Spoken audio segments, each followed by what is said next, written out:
having multiple Unfergalicious days, and I am going to share that with you because I have no one to talk to about this.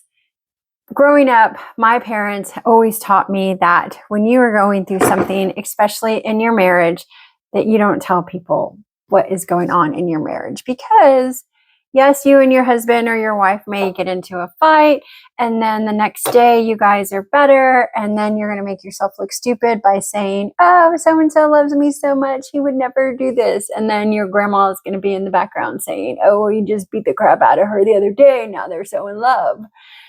Which is not the case with me. We can talk about that later if that becomes an issue, but it's not. My husband has multiple mood swings.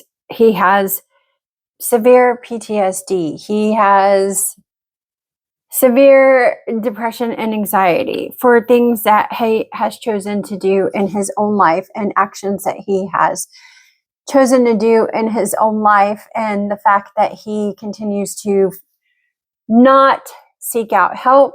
And when he does get help, because I push him to it, he doesn't follow through. And now I don't know what to do with that. I mean, when I chose my husband, it was because he was broken, because I am broken, because he's been through some shit, because I've been through some shit. And I've just learned through trial and error, if you are with somebody who has not been through the same shit that you've been through, and I'm not talking about like same shit, because obviously no one goes through the same shit, but has not equally yoked, as in the Bible says, it's not going to work out. It's just not. So I chose this man to spend the rest of my life with. I just didn't know that it would be this fucking hard. Now, in the beginning, yes, bells, whistles, everything. We had plans. We put those plans into process so that we could have our goals. Like one of the goals being our house. We put a plan into place. We lived way below our means so that we could afford the house that we have now. And then we moved into what is our dream house so that we could host people and have family over. And he just slips into this deep, dark depression. And it's been like this for about a year and a half, and it is taken its toll on me. I am exhausted. I am mentally and physically exhausted. Like I used to work out all the time. Like I ran countless numbers of Spartan races. I was in the gym at least 4 times a day. I enjoyed it. That was my outlet. Those were my friends. And now I can't. I just joined a new gym. And I didn't go at all this week. Last week, I probably went once or twice because that's how tired I am. All I want to do is sleep. And it's not the fact that I'm depressed, which maybe I am too. Like I've been there before. I know what depression feels like. I know what it looks like. And I also know what I have to do as a person to get myself out of it. And I keep telling this to my husband, you decide how you feel. You decide if you want to get better. Like, again, I understand it. I see a mess. I want to clean the mess, but I physically cannot clean the mess. Been there. I have been there. And he knows it. He knows that I have been there. But there also comes a time where you're just like, you know what? I am going to set a timer, 10 minutes. And in those 10 minutes, I'm going to pick up the mess. And by the time the timer goes off, if the mess is not completely cleaned, then we'll try again another day. But for 10 minutes, we're going to decide to clean the mess. And usually, at least in my case, when I set the timer for 10 minutes, by the time the timer went off, I was so enthralled in my cleaning that I just wanted to keep going. Like, I'm here cleaning, let me continue. But what do you do when you lay out all those tools to somebody? I feel at this point I am the damn Joker, and not like the Joker from Batman, but the Joker in a deck of cards where I'm just like, what can I do to make you feel better today? Do you want to go thrift shopping? Do you want to go to the movies? Do you want to get coffee? Like, I am over it. I'm over it. And I don't want to be over it because this is the person that I'm going to spend the rest of my life with. I just didn't know.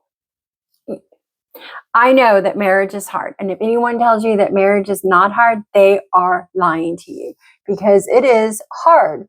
And life is hard. I mean, some people may feel that they were just put on this earth to be punished, and others, you look at them and you're like, why doesn't anything bad ever happen to them? But you also have to remember that people put out there what they want you to know and not what is really going on. Like, I used to tell my daughter, everyone seems happy. Everyone is happy. Everyone has a perfect relationship, perfect marriage, perfect everything. But go to their house and you'll see that that perfection does not exist. And it's just a fact of life. Nobody is perfect. And if you are, you weren't always that way. So it's just,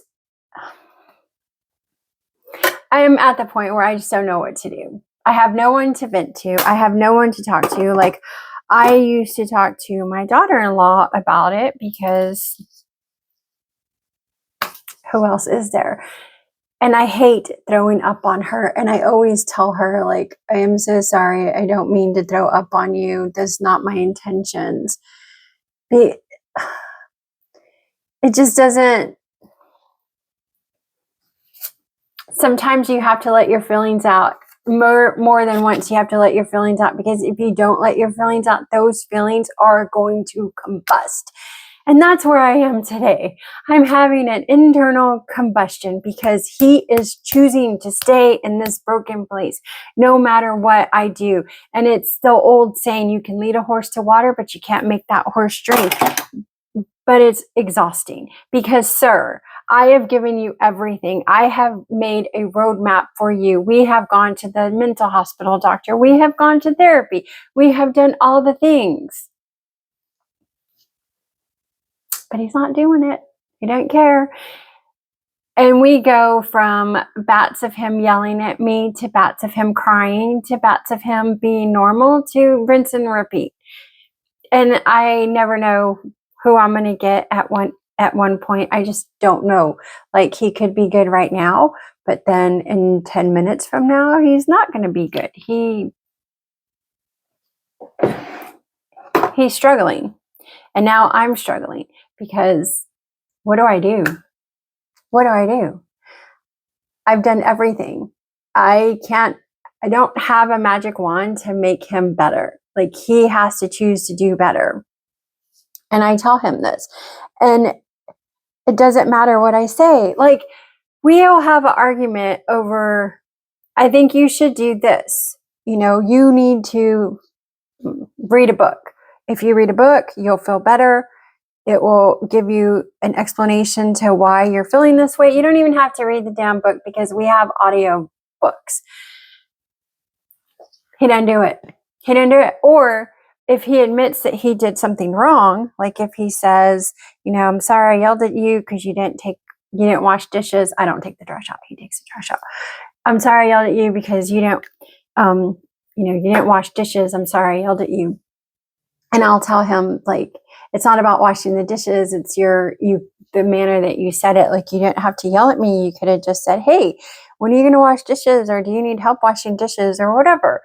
But he turns it around. It always turns around to justify his behavior. Like, I yelled at you because you never wash the dishes, and then you never wash clothes, and you never clean the house. And it's always something. Like, he has to one up. And one thing that, my years of therapy, my therapist used to say, April, when you feel that the spotlight is not on you, you need to bring the spotlight back to you so that you can analyze your problems and what you're going through. But my husband is a spotlight whore. I could try to take the spotlight away from him, but he always wants. So it's hard to bring that spotlight back to me, because with him, it's tit for tat. And I always say, nobody cares, okay? That is the bottom line. Whatever you're going through in society, nobody fucking cares. And that is the truth. And, you know, he is a war veteran and he should have it easy street. I believe anyone who has fought for this country, who has gone to war, who is a combat veteran, yes, absolutely. You should not have to struggle for anything in your life, because this freedom is because of you. And at the same time, I don't give a fuck, because you joined the military because you wanted to. Nobody forced you to. So he'll say things to me like that. Like, I fought for this country. I have PTSD. That is why I act the way I act. And to which I respond, I have stood over the grave of every motherfucker in my family. My mom, my dad, my sibling, and my daughter. Nobody fucking cares. When my daughter dropped dead and I was incapacitated, nobody cared. Nobody cared. You know, the mortgage company didn't care. The light company didn't care. Nobody cared. You know what they said? We're so sorry. You still owe us $52.99 for last month's services. How would you like to pay for that? He didn't get it. And I don't get it. I don't get how mental health is so complicated. It really is so complicated. It is so, what works for you may not work for someone else. What works for me may not work for you. But I think that the general consensus is that if you want to get better, you will. And I, again, repeat, I know, I see the dishes. I know the dishes need to get washed, but I can't wash the dishes. I have been there. But then there was a day where I said, I'm just going to put worship music on. I'm going to put New Kids on the Block on. I'm going to put something on. And for 10 minutes, I'm going to be fucking normal. And if you decide to do that, progressively, you can add 10 more minutes, 1 more minute, 2 more minutes. You won't have to take life 1 minute at a time. Because some days I just want to fucking yell at him. And some days I just want to be like, I can't do this anymore. And yes, sometimes that is the advice that I get. You know, leave. It'll be easier just to leave. But how do you leave someone because they're not doing well mentally? When it starts affecting your mental health? You know, I said for better or for worse. For richer or for richer. That's what I said. So leaving is not an option. I just don't know how much more I can take. Thanks for listening to me. I will see you on the next one. And I hope that wherever you are, whatever you're struggling with, if you have no one to talk to, put them in the comments. I'm here for you.